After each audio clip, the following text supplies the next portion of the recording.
Welcome to our first session in Introduction to Cryptocurrency. As you know, many persons are now being exposed to the world of cryptocurrency. It is a new field, it is a new pace whereby the future is heading into this realm. But before I go into that, I often do a basic introduction to our academy.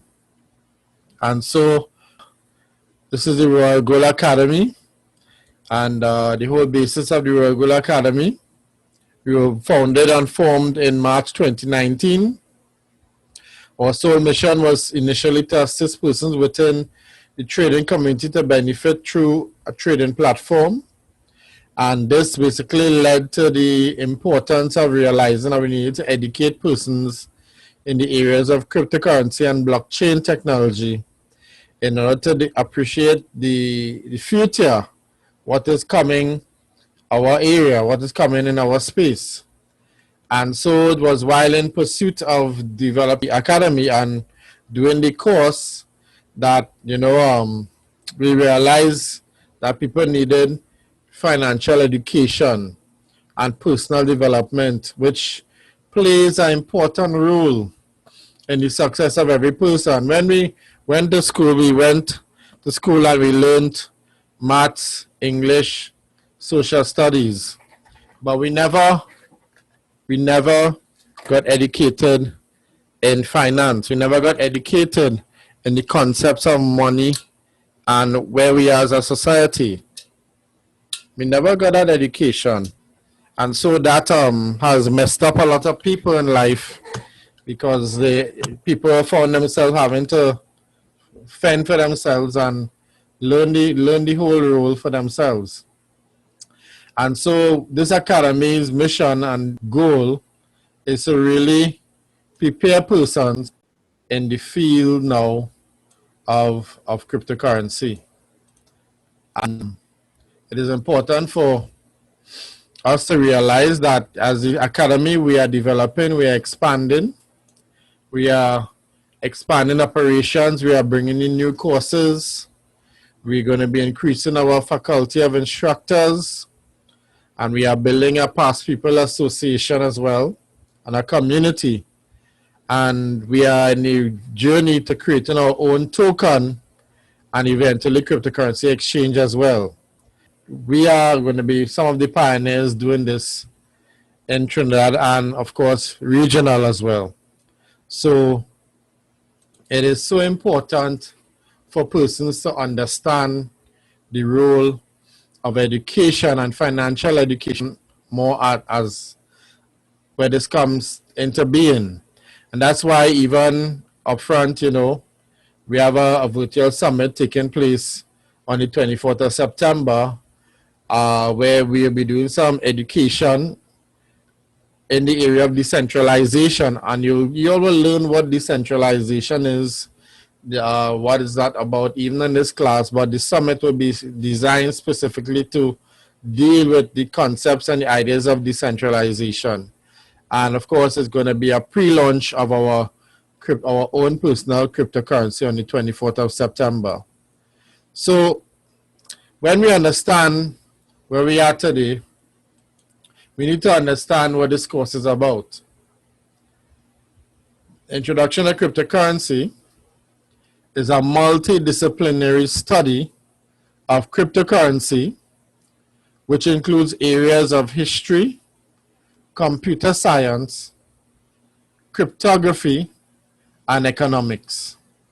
So there are 4 areas or 4 realms or 4 spaces that are oftentimes involved in the area of cryptocurrency.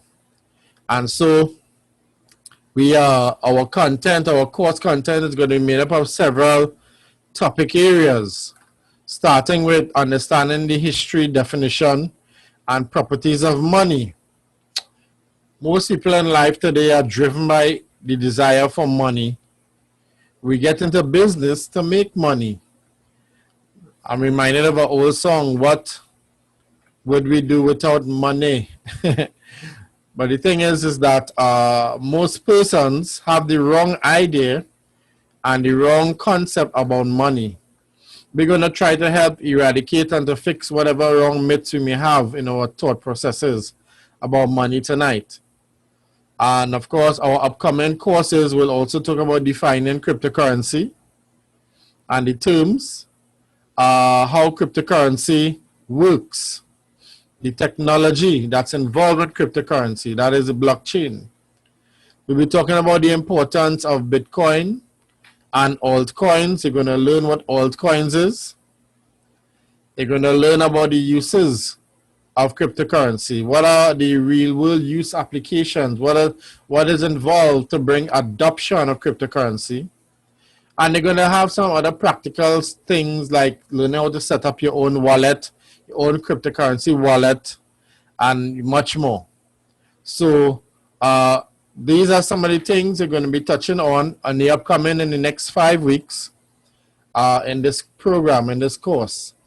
And so we are now at where we are today, where we're going to delve in to the history, to the introduction of cryptocurrency, and deal more so today with the whole idea of money and the evolution of history and the definition and defining money. The reason why we have to start here is because I realized when I began to study cryptocurrency, is then I began to understand money, strange enough. Because I had to go back and understand money in order to truly understand cryptocurrency. So most of the time I say I understand money, I'm making it. Or I work for it, so I understand money, but one will realize that that's not always the case. That's not always the case. And we're going to delve into this tonight. I try as much as possible to be as simple and as practical where these things are concerned, so that one is not confused. Let's deal first with what is money. One of the definitions used for money today is that money is a liquid asset, and it is a medium that is used in the settlement of transactions. It functions based on the premise or general acceptance of its value within a governmental economy and internationally through foreign exchange. So money is considered a liquid asset. A liquid asset. And it's important for us to understand that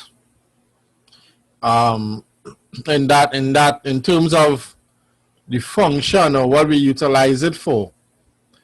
It is function, or it functions based on certain premises.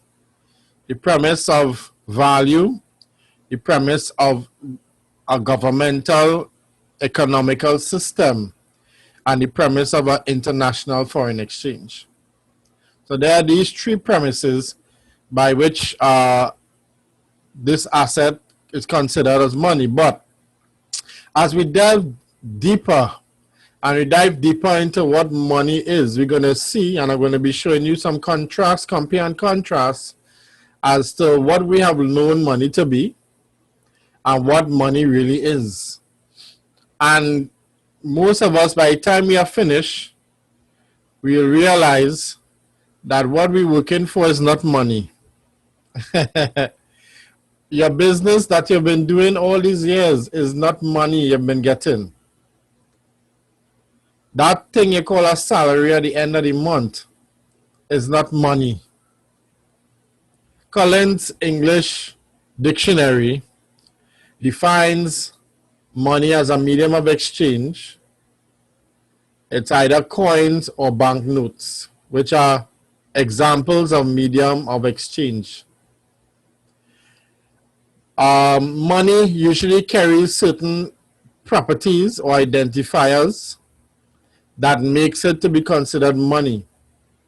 Once it holds all of these items, all of these categorizations, then it can be defined as money. So, okay, it's a medium of exchange. We established that. We say it's a unit of account. We also established that. We also say it is portable. It is durable. It is divisible.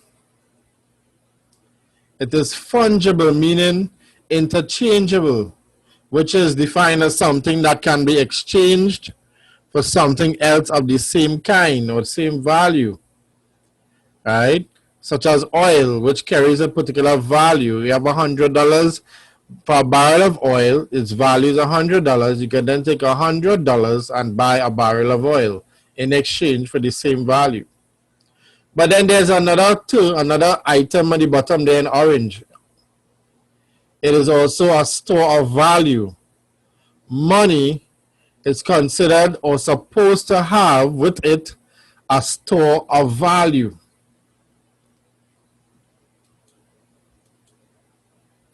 Let's look at the term currency. Collins English Dictionary defines currency as money in use in a particular country that has gained general acceptance of use. What are some of the identifiers of currency? Currency is said to have a medium of exchange. It's considered to be a unit of account. It's considered to be portable, durable, divisible, fungible, which is again, we define it as interchangeable. But notice it doesn't have the last item that we had in the next chart, which was in orange.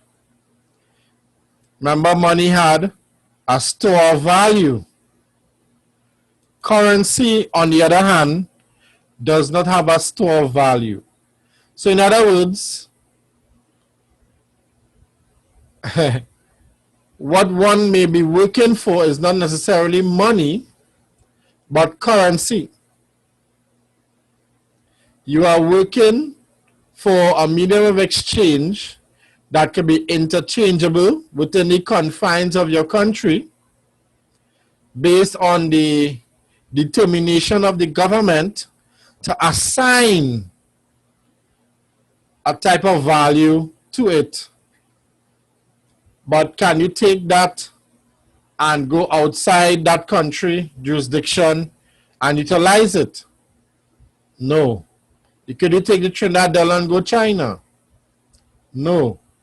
Right? It is only usable, it is only applicable in the context and the confines of the particular country, which makes it currency. Money can be used anywhere in the world, but currency cannot be used everywhere in the world. And so, when we talk about a store of value, there's no store of value in currency.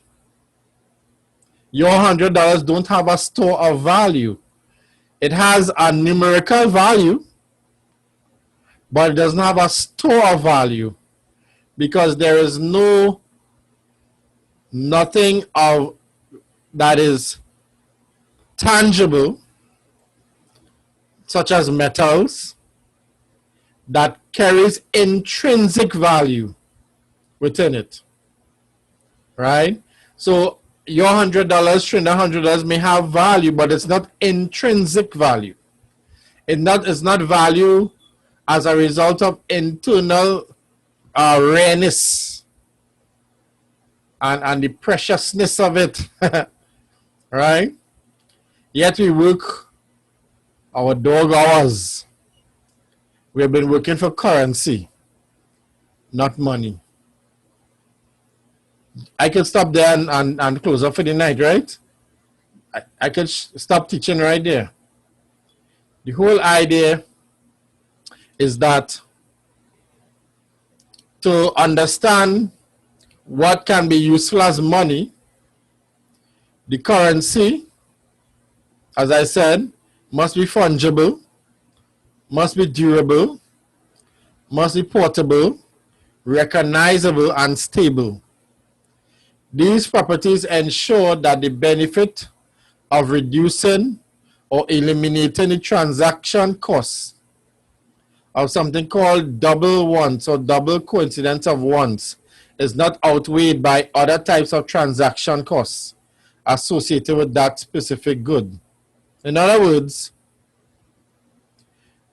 currency can be useful as money, but it's only from the standpoint of the utilization in a transaction where there is a diminishing cost factor appended to the use of that dollar. What are some of the properties of money? There's a mainstream economic definition of money was actually first proposed by William Stanley Jevons in 1875. According to Jevons, money has three primary properties. Which we pointed out these three in the list: store value, medium of exchange, and unit of account. That's it. That really defines in a substantive way what money is considered to have. As I say that, have you ever seen this before? This is called Yapese rhinestones. It was actually an early form of money. And Yapese, it actually comes from the island of Yap, an island called Yap in the area called Micronesia. And they have this strange practice that dates back to at least 1,000 years ago, where the Yapese use something called stone money. These are donut-shaped disc of limestone is considered what we call rhinestones. The largest stone can weigh up to several tons. So imagine a human trying to move this or carry it in the wallet. They can't, right? It's impossible. How does the Yapese use these stones to transact business? Simply put, the stones never move. Right where you see them in the picture, it's right where they stay. And what they do, they do exchange.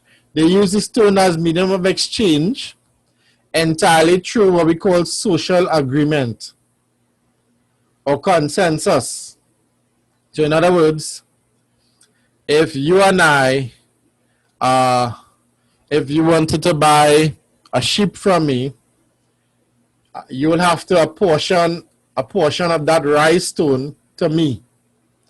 And it will be through a social or oral agreement that rhinestone will be recognized and recorded as that whatever portion of it belongs to the other person who just sold the sheep, right?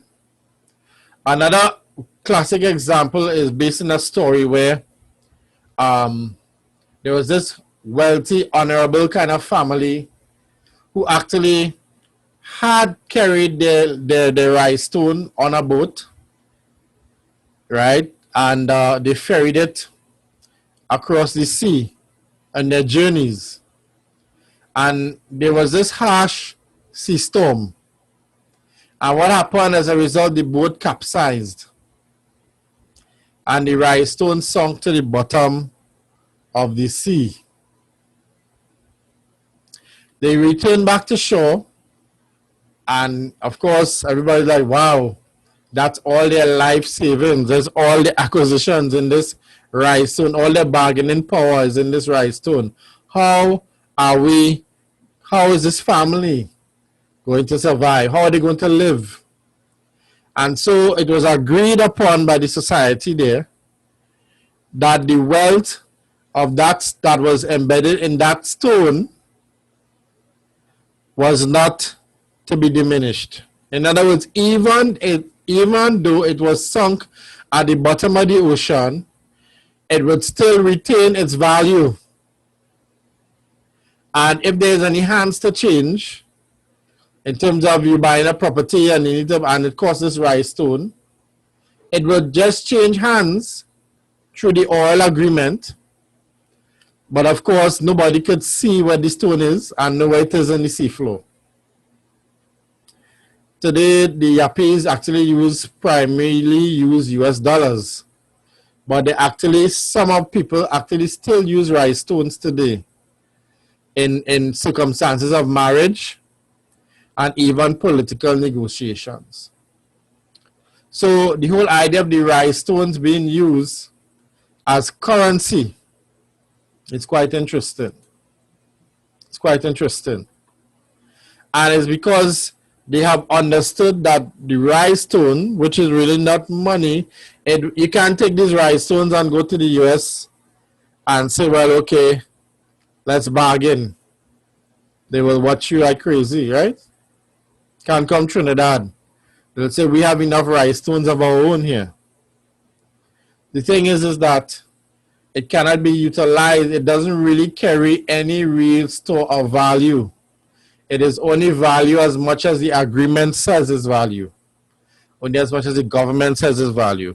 But there is no intrinsic value and therefore cannot really be defined as money. So it really is supposed to be called the early form of currency.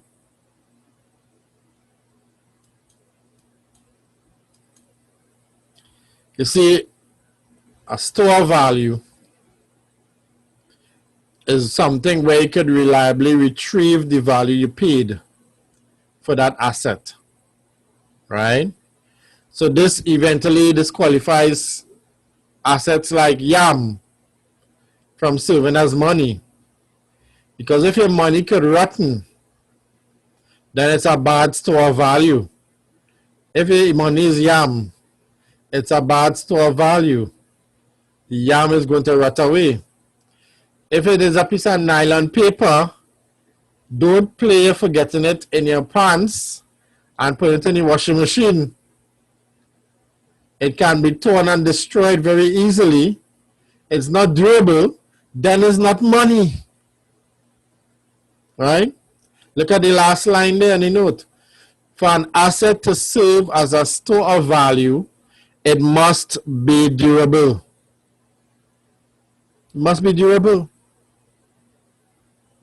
So you mean all these years I taught, I went to school, I got educated, I learned the way of the world. They tell me to go on to get my passes, to go and work for people, pardon my language, to go and work for people. And when you work, you get paid a salary in something that does not have store of value. Imagine you're exchanging your time and effort for something that the government decide have value, but really doesn't have value, because tomorrow if the government says it no longer has value, it no longer is considered money. Isn't that interesting? You see, this has to build the foundation for understanding cryptocurrency, because the whole idea of the cryptocurrency, understand, it's not called crypto money. It's called cryptocurrency. Although some are actually arguing today that there are some cryptocurrencies that actually have a store of value, so that it can even transcend the terminology currency and go into money. But that's for another discussion. There's another condition for which an asset can serve as a store of value. The other condition is that it must be consistently valued by others in the market. If it's not being consistently valued by others in the market, it is not money. It is not money. So again, kind of what we work for, can that be valued by others in the market? Perhaps. But is the value a diminishing value? Or is it an accruing value? Is it increasing in value over time? Or is it diminishing in value over time? And that's where you could talk about the whole idea of inflation. We talk about the whole idea of, you know, what your money could have bought in 1920 and what it cannot buy in 2020, 100 years later, right? We always talk about that. The Ford vehicle could have been purchased for 645 US in 1920. But can it be purchased for that in 2020? As opposed to gold, where gold, 1 kilogram of gold could have bought the Ford in 1920, and the same 1 kilogram of gold could buy the Ford in 2020. In other words, gold continues to carry its store of value and maintains its value over time. And that is why gold is the preferred store of value over what you think you work for that has value. So that's why you would want to take your money that is of no value, your Trinidad currency, and exchange it for something that has value over time. Because your dollars will diminish in value over time. There's no store. There's emptying. Right? A second point about money, we talk about it must be a medium of exchange. Medium of exchange is the asset we use to directly settle transactions. It is, by example, like the GTA rewards cards and the Magna cards where you accumulate a certain amount of points. You can take those points and then go and exchange it for groceries. Only at the GTA store. So the medium of exchange, you can exchange points for groceries based on the valuation and the exchange rate that they set for between points and currency and value. But you cannot take that card and go to Massey stores with it, that is the GTA card, and say, I have points, I want to buy exchange of groceries in this store. It wouldn't happen. So in other words, the medium of exchange is limited. It's limited. So even though Magna points may be a store of value because you could exchange it for something else, right? You would not go and say, I decide I want to save my money in Magna points, because the Magna points are limited in where it can be exchanged. And then the other factor of the diminishing value of the goods that you're exchanging, or the increasing value of the goods you're exchanging, can your points still maintain the same value to have an adequate medium of exchange? So these are some of the things that we are faced with as challenge in understanding money. Then we have what we call a unit of account. Another aspect of the definition for what money should carry is, of course, the unit is which you are able to denominate prices, right? So in other words, you could quote the price of a home in a denominated value of USD or TTD or euros, whatever, right? It could even be in Seychelles. Whatever your determining denominated value is based on the currency you're using, that is considered the unit of account, right? So it's very important, people, for us to understand the idea of what money carries with it. What money carries with it. So let's track back a little bit. And here we have the evolution of money, where we started, where we are, where we're going. We said that the early forms of money started in bartering. You would take a cow for a pen, or a goat for chicken. One important situation that would have happened is that while one person might want the goat and come with his chicken, the other person might not necessarily want chicken for his goat. And so the bartering created problems because there was no agreed term of exchange, between the bartering system.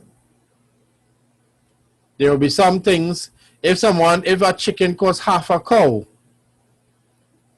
you can't cut half a cow and give it. There'll be no use to the person dead. It's not they're using it to cook. They're using it to barter. So they had these kind of challenges, and so they moved from that area into the precious metals realm, where the gold and silver, and we see the precious metals retained value. But guess what? Those gold bars were difficult to exchange. Those big, huge chunks of gold rocks was difficult to maneuver, and they couldn't cut pieces of it to give anybody to exchange again. So they brought the whole concept of metal coins. The Spanish actually brought in the whole idea of metal coins. Syria was one of the earliest countries to move into paper money, but you'll talk about that in a while, in 600 BC. But here we had the metal coins, and so the metal coins again continued to be utilized. But then something happened. The introduction of a certificate, a paper certificate was issued.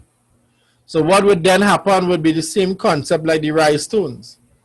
The gold would be stored at one particular location, and you would have a paper certified agreement that declared that that piece of paper represented a certain amount of units of gold and can be exchanged and bartered for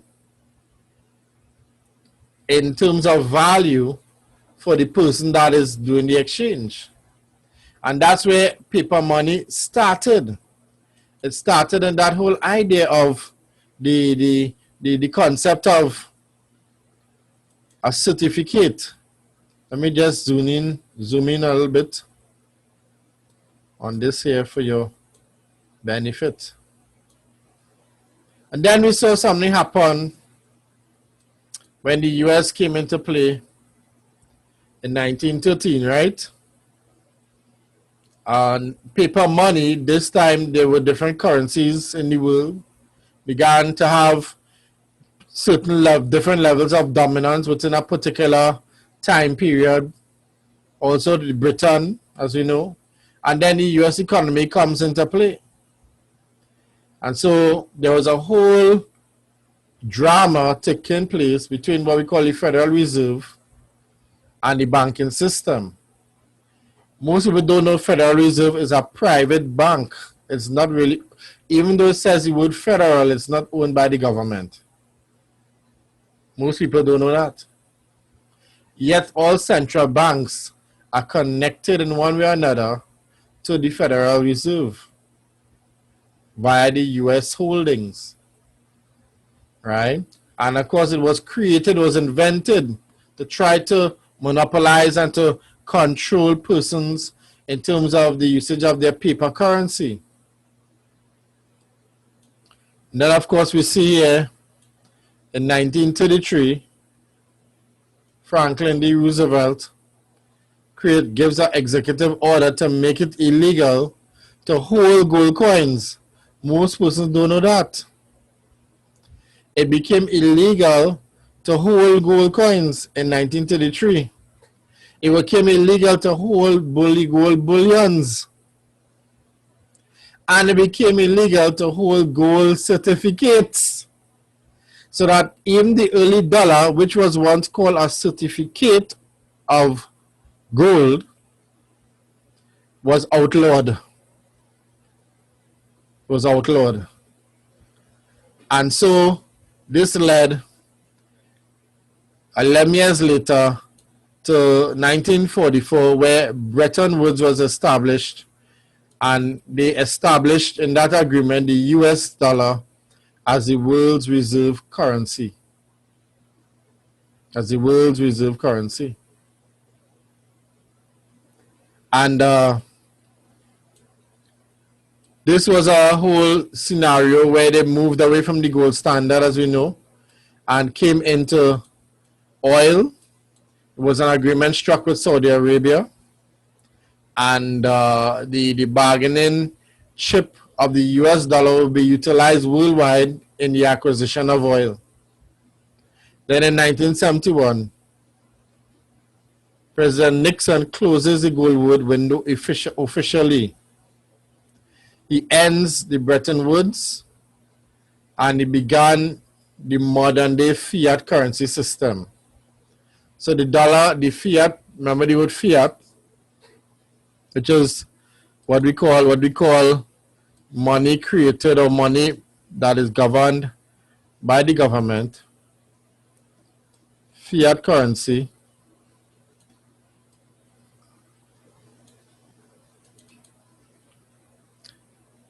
is what we call today legal tender. Is what the government decides the paper money value is. They decide it becomes that. So it's not really money you have, it's fiat currency. And we need to start training ourselves to say the right thing. This month, I have much currency. Or looking to make some more currency. That's what you're doing. You're not looking to make money. You're looking to make currency. Just as how the 1 cent was outlawed in Trinidad. Or the old $100 bill was outlawed last year. Try and use it somewhere today. That is because of the power of fiat. Fiat currency. So we see that the evolution of the dollar, the US dollar, paper money, actually began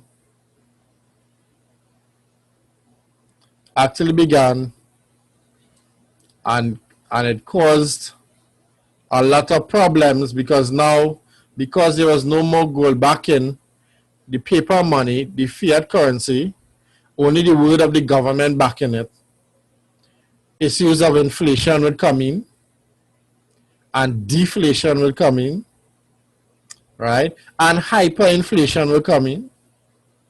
All these terms, which your homework will help you to understand, these concepts will now come in and be a present reality. And we now have evolved and moving away from paper money into plastic cards. Everybody got plastic today. And which color plastic you have will tell you how high up the food chain is. But plastic cards now, and there are some people who still don't bargain and do business with plastic cards. They still rather go in the bank with their bank book, with their personal written ledger, and allow the teller to input the information in the personal ledger for them. That's what they call a bank book. But whether we like it or not, we have moved far gone away from that now. And so people now, everybody's got plastic, swiping. Again, the whole idea now of electronic activity coming in to be a major part. But before I go to that, let me point out this. This is a Latin word, Latin meaning for the word dollar. Right? The dollar in your pocket, dollar you work for. You could Google this picture anywhere and you will get it. Dollar in Latin is the word dolens, and it means painfully. Doleo means to suffer pain, to be pained or grieved. Dolor, pain, grief, misery, pain, suffering. Dolose, slyly, deceitfully. Dolosas, crafty, cunning, sly, deceitful. Dolos, fraud, deceit, guile, treachery, a trap. These are the connotations associated with the word dollar. That's what people were looking to work for, right? That is what that brings for people. A lot of pain, a lot of misery. If you don't have it, you feel you're going to suffer because we have grown so dependent on it. not knowing that the dollar, and I was sharing this in a class, there's a gentleman called B.F. Skinner. He was a psychologist, B.F. Skinner. You could look him up. And he was mastering the study of something called conditioning, operant conditioning. There are different types of conditioning. And he would show from experimentations that a dog, for example, smelling a piece of chicken, immediately will begin to salivate. He says that the dog was conditioned to salivate at the scent of the meat. Or here's another more close reality one for us. Have you ever eaten food and as you're scraping your food, the balance outside, you're knocking your plate, the chickens come running, hearing the sound of the plate knocking, or the animals hearing the sound of the plate, the cat, the wild stray cat, or the dogs hearing the plate knocking. The sound condition them so that they associate the sound with food. So much so now we have technological. We have a kind of stray cat that kind of adopt us here home. And every time he hears the microwave oven beep, he comes running. So they're technological advance now. They're not listening for scrape plates now. They're hearing the microwave beeping and they know food is associated with food. What's that about? That's called conditioning. And the sad thing is that you and I have been conditioned to believe that a piece of paper is value for our efforts. So all the effort we put in, all the effort we put out, all the stress to deal with persons and systems, it comes in. And then we are conditioned to think that this piece of paper is the value assigned to our hard effort work. Where we sacrifice our children, where we sacrifice our family life for the dollar.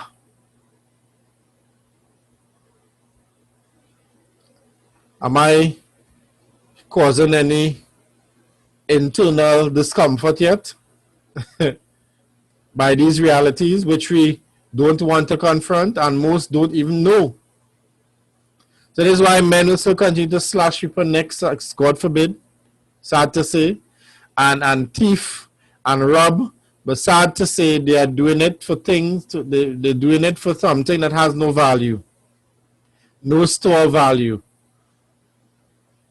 Most people know in Trinidad, the whole idea of the change of the $100 was to try to eradicate or to weed out those who was hoarding that old piece of money. So what they decided to do is remove the value from that old design. They remove the value from it so that person will have two choices. If I want to keep the value, I have to change it over into the new bill, or I need to buy some assets, some physical stuff that actually have more value than that old $100 bill.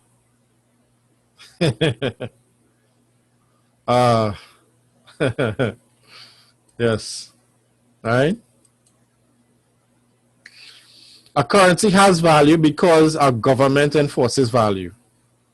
Or two persons agree, come to an agreement that it has value, right? So two parties come to that agreement that it has value.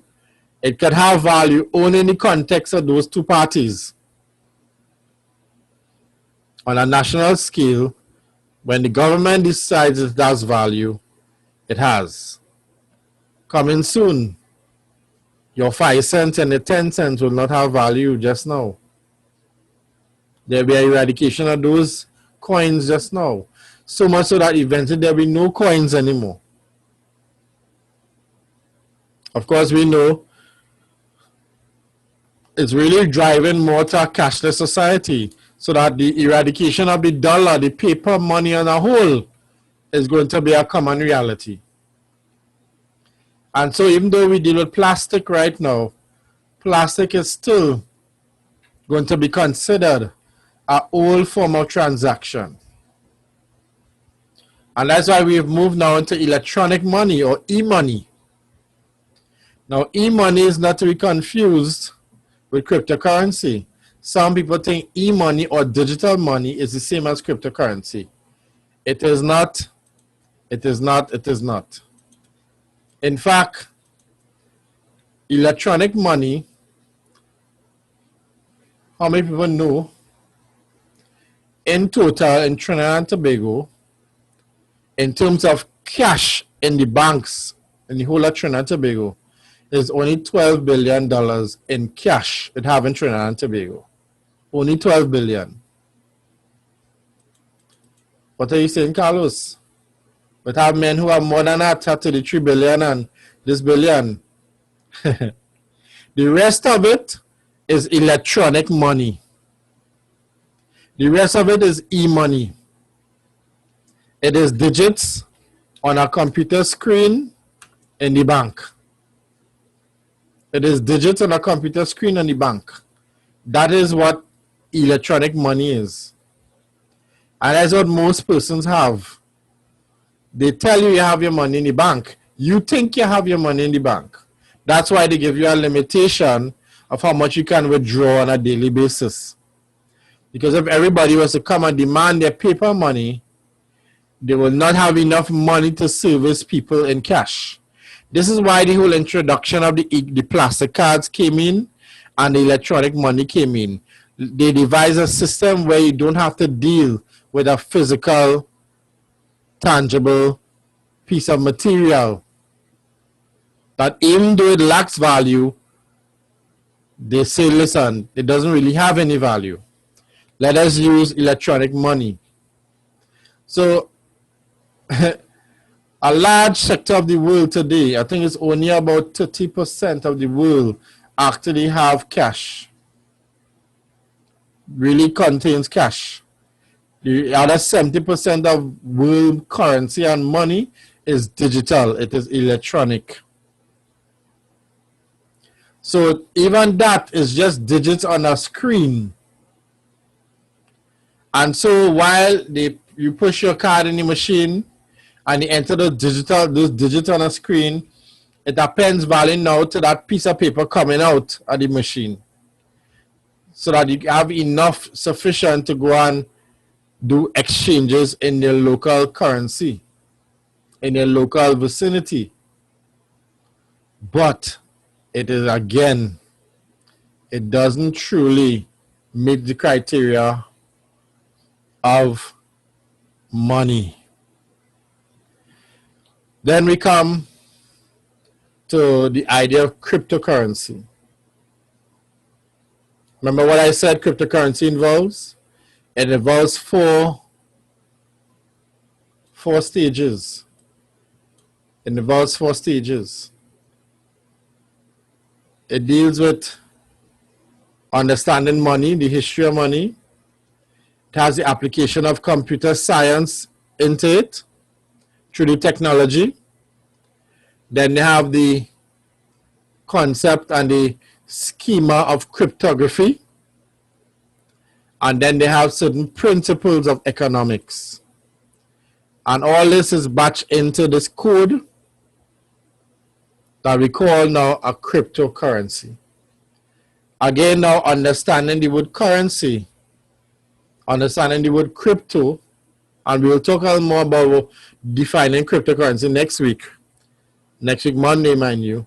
Cryptocurrency has to do with the ability for persons to transact, exchange, do business using a technology and the concept of cryptography to embed value in a code. And we'll talk a little more about that. But what does cryptocurrency also bring for us? Cryptocurrency gives you and I the chance to do what venture capitalists do. Up until now, it's been the exclusive rights of people with lots and lots of money to invest in early stage companies. But now, through cryptocurrencies, the little guys like you and I can now come into this space and invest in early startups, in early businesses. And this is where the concept of cryptocurrency has changed from even when it started off, which you'll talk about next week. Because the concept of cryptocurrency, which once held the concept, yes, of currency and of retaining value, it is now a means of it's now an investment instrument that can be put into projects, real world use projects that have been designed to bring solutions to world problems in of a transactionary nature. So the idea of cryptocurrency is that it opens up the whole field and space that you and I can now get in on the fun, get in on the excitement. You may have missed coming into Facebook shares and, some of those huge conglomerates. But through the platform of cryptocurrency, each and every one of us now have the ability to and the freedom to invest value into projects that will increase in value over time and also gain value in our holdings. So cryptocurrency, whilst it is a form of currency, which was its whole initial invention mission, was to be a cryptocurrency, to be a currency, it has actually surpassed the very name in that now it's an investment instrument. Now it's an instrument where you can now put into projects and accrue value that would increase one's financial portfolio. So it's so important for you and I. It's so important for you and I to understand that what cryptocurrency comes to do is bring a solution to a problem. And most cryptocurrency, if not all, which there are 6,000 of them in the world, probably 6,001 with the RJ token created, you and I now have the freedom and the ability to put our hand into projects where only venture capitalists was able to do it. So that cryptocurrencies now are being developed to bring solutions to problems. That's what it's all about. The whole mission of cryptocurrency is to bring solutions to world's problems, and in the process of it, gain monetization, in the process of it, accrue value over time, in the process of it, gives the small man the opportunity to increase in leaps, vasts, and bounds in projects and in missions that would take your value to another level. So this is where we are today as money has evolved over time. You and I get to be part of this revolution. You and I get to be part of this movement in cryptocurrency. Next week, we're going to start to talk about defining cryptocurrency and the terminology involved in cryptocurrency, right?